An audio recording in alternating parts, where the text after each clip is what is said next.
Audio Jungle. राही का असल नाम सुल्तान मोहम्मद था और वो 1934 ईस्वी को पाकिस्तान के शहर रावलपिंडी में पैदा हुए थे। क़याम पाकिस्तान के बाद इनके घराने ने रावलपिंडी में ही सकूनत इख्तियार की।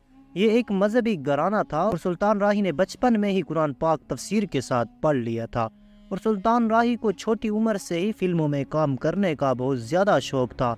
इसी शौक के हाथों वो रावलपिंडी से लाहौर चले आए और स्टेज ड्रामों में अपनी फ़नी ज़िंदगी का आगाज़ किया और इनके वालिद मोहतरम सूबेदार मेजर अब्दुल मजीद बरतानवी हिंद आर्मी से रिटायर्ड अफसर थे और इन्होंने अपने फिल्मी कैरियर का आगाज़ 1959 ईस्वी में बतौर मेहमान अदाकार फिल्म बागी से किया।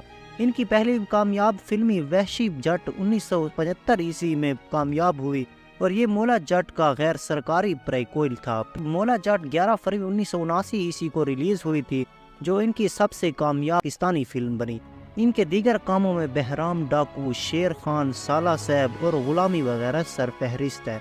और नाज़रीन व सामीन, सुल्तान राही ने 535 से ज़ायद फिल्मों में अहम किरदारों में नजर आए। इसने खुद को पाकिस्तानी और पंजाबी सिनेमा के मारूफ और कामयाब तरीन अदाकारों में से एक के तौर पर कायम किया और पाकिस्तान के क्लिंट ईस्टवुड के नाम से शोहरत हासिल की।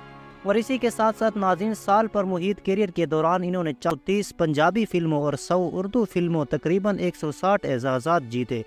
और नाज़रीन व सामीन, सुल्तान राही ने बाबल 1971 ईस्वी और बशीरा 1972 ईस्वी में अपने काम के लिए 2 निगार्ड अवार्ड हासिल किए और इन्होंने वहशी जट में मौला जट 1975 ईस्वी का किरदार निभाया। तीसरा निगार्ड अवार्ड यहाँ पर मिला और इन्होंने इसके स्कोइल मौला जट में इस किरदार को दोहराया। इनकी दीगर फिल्मों में शेर खान, चरनवलियान, काले चोर, द गॉड फादर, शरीफ बदमाश और वहशी गुजर शामिल है। इनके 5 बच्चे थे, जिनमें से एक हैदर सुल्तान भी अदाकार है और बहुत ही मशहूर और मारूफ अदाकार है। सुल्तान राही फिल्म साजों के लिए एक ऐसा हीरा बन चुका था कि हर कोई उसकी ज़्यादा से ज़्यादा कीमत लगाकर इसे हासिल करने की तग-व-दो में मसरूफ़ नज़र आने लगा। सुल्तान राही को फिल्मों में गैर फितरी किरदार में पेश करके फिल्म साजों अपनी तजोरियाँ तो भर लें, मगर एक फ़नकार के अंदर छुपी हुई फ़नी सलाहियतों के आला और मुस्बत पहलुओं को उजागर करने की तरफ कतन कोई तवज्जो नहीं दी, बल्कि इसकी ज़रूरत को महसूस तक नहीं किया। और जनवरी 1996 ईस्वी की बात है कि सुल्तान राही इस्लामाबाद में अमेरिका का वीज़ा लगवाने के बाद जीटी रोड से वापस लाहौर आ रहे थे कि इनके ड्राइवर हाजी अहसन उनके साथ थे और गुजरानवाला बाईपास पर इनकी गाड़ी का टायर फट गया और हाजी अहसन जैक लगाकर टायर बदलने में मसरूफ़ हो गए कि 2 नकाबपोश डाकुओं ने सुल्तान राही की तलाशी लेने की कोशिश की और सुल्तान राही डाकुओं के साथ गथम हो गए। डाकुओं ने घबरा कर फायर कर दिए। यूं गोली सुल्तान राही का जबड़ा चीरती हुई दिमाग से पार हो गई और डाकू फरार हो गए और हाजी अहसन मुख्तलिफ गाड़ियों को रोकने के लिए इशारे करते रहे, मगर कोई भी गाड़ी ना रुकी।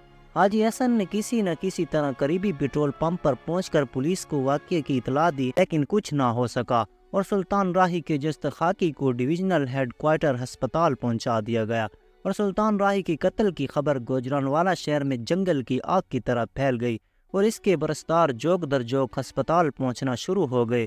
पोस्टमार्टम के बाद सुल्तान राही की लाश लाहौर मुंतकिल कर दी गई और इनके अहल खाना अमरीका में थे और इनके आने का इंतज़ार किया गया और 14 फरवरी 1996 ईस्वी को इन्हें लाहौर में शाह शम्स कादरी के मज़ार के अहाते में सपुर्द खाक कर दिया गया।